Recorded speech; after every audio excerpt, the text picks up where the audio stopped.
Hey everyone, I'm back, and today we're going to be talking about Holy Spider, and this movie came out in 2022, and it's currently on Netflix. I thought this movie was really, really great, and it's basically a crime thriller, and it's kind of told through the eyes of two different perspectives, and I don't think that's a big spoiler for this movie, because there isn't really a whole lot of information that I feel is being revealed.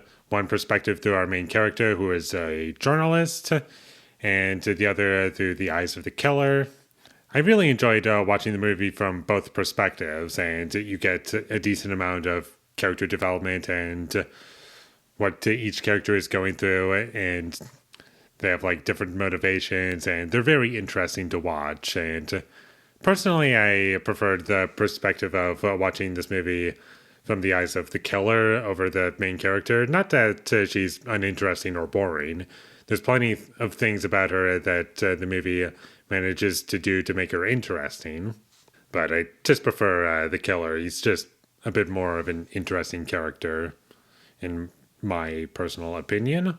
But there's more things to like than just that.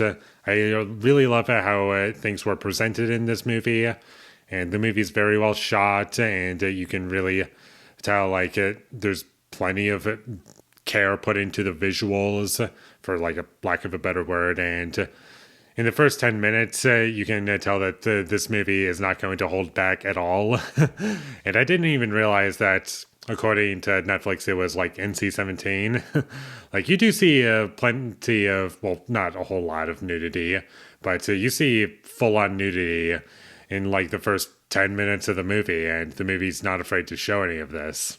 And the movie overall was not afraid to get either disgusting or disturbing, and I'll say this much, this is not like a gory film. This is not a like Saw type film. It's done so like very minimally. Like, it doesn't show you everything. It's not a very bloody movie, despite the fact there is a decent amount of violence in this movie. And I really like the plot for this movie. I know that's something that I don't often say, but the plot of this movie really works, and it was very interesting, and I didn't even realize that it was based on a true story until we got to the credits. Not that that's something that matters all that much to me, but for those of you who do care about that and find that interesting and find it more engaging, I feel as though that's something to point out. And I do think the characters in this movie are very well defined and interesting. Like, even the side characters I do like, not necessarily because they're all likable characters, but rather the movie, it does give you them like little things about them that make them interesting. Like something you would see in a Coen Brothers movie. Like some random character that is pretty memorable. And the movie does a great job with that. And also, something you should keep in mind if you're going to watch this movie is that this is not a fast-paced movie in the slightest. This movie really takes its time. It's 2 hours long, and it uses every second of it to like allow each and every scene in this movie to breathe and to give room for the characters so they can have their moments and be properly developed. And that's the most you get out of this movie, from the slower pacing and also some other things that I don't want to get into because I don't want to spoil anything. And this movie does a great job at getting you inside the head of the antagonist of the film. Like, you really get an understanding of their mindset. And overall, there's just some really great and powerful scenes in this movie as well. Like, it really does hit the emotions that it's going for. And there's moments where it's actually kind of sad and depressing because of what's going on in the story.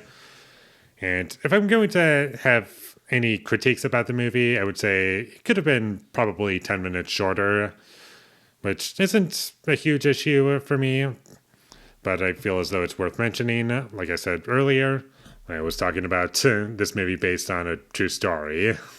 And also, there's moments where characters are being choked, and you can tell that the actors are not really putting any pressure to their neck. What's being shown is like they're being choked, but it just, I don't really buy it, really. just based on like what's being shown, like their face. I don't buy it. And I just wish that they should have just like cut away from that, so that wouldn't be distracting for me, because that's all I kept thinking about. Like, your face isn't turning red. Like, I'm pretty sure that's something that should happen. I'm not saying that's the case for every single character in this movie, but there are a couple standouts in this movie. But all in all, that's really my only big issue with the movie. And I thought the rest of it was great. It's the most compelling when it's focused on not that, when it's just the story being developed and trying to find out who this killer is and how to catch him. Like, that stuff is really interesting, and even like the stuff outside of that, without spoiling anything, the movie does find a way to make it interesting. I know I keep saying the word interesting a lot, but it's true. The movie, it just works, I feel. So definitely check this movie out if you haven't already. And with all that being said, I'm going to give Holy Spider a 9 out of 10. Thank you for watching my videos as always. If you enjoyed this review, be sure to leave a like and comment down below what you thought of Holy Spider, and my social media links. They will all be in the description, so follow me there.